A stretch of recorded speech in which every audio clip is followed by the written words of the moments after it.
May mga batang 90s ba dito? Kamusta kayo? Kamusta tayo? Alam niyo sa totoo lang tayo may pinakamasayang kabataan. Tayo yung mga kabataan noon na napakababaw ng kaligayahan. Tayo yung mga batang batak sa arawan kahit napagalitan ng magulang, okay lang basta maipaglaro sa mga kaibigan. Di natin alam kung ano yung teknolohiya. Di natin alam kung ano yung cellphone. Di natin kilala si Coco Melon. Kontenta na tayo sa mga laruan natin at sa kung ano yung meron. Tayo yung mga batang halos makompleto natin lahat ng laruan sa Jollibee at McDo. Bumibili tayo ng tig-pipisong laruan baka sakaling may laruan doon sa loob. Naalala nyo? Noong mga panahon, naghahanap pa tayo ng gagamba kung saan-saan. Naghahanap tayo ng mga sahan ng puno para maipaglaro ng baril-barilan. Kukuha tayo ng gulong sa tabi-tabi tapos pagugulumin lang natin kung saan-saan.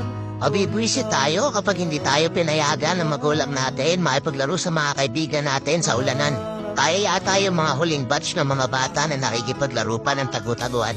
Totoo lang, di ba? Real talk. Tayo yung mga simpleng batch ng mga bata. Tayo yung mga batang napakasimple lang ng kaligayahan. Pero yung mga batang yun ngayon, nagsilakihan na. Andito na tayo sa tunay na hamon ng buhay. Yung struggle natin, ibang-iba. Pero magtataka ka, yung mga bata ngayon, iba na rin sila. Yung mga bata ngayon, feeling nila mas magaling pa sila sa magulang nila. Yung mga bata ngayon, nagre-rebelde agad kapag hindi na pagbigyan yung mga simpleng gusto nila.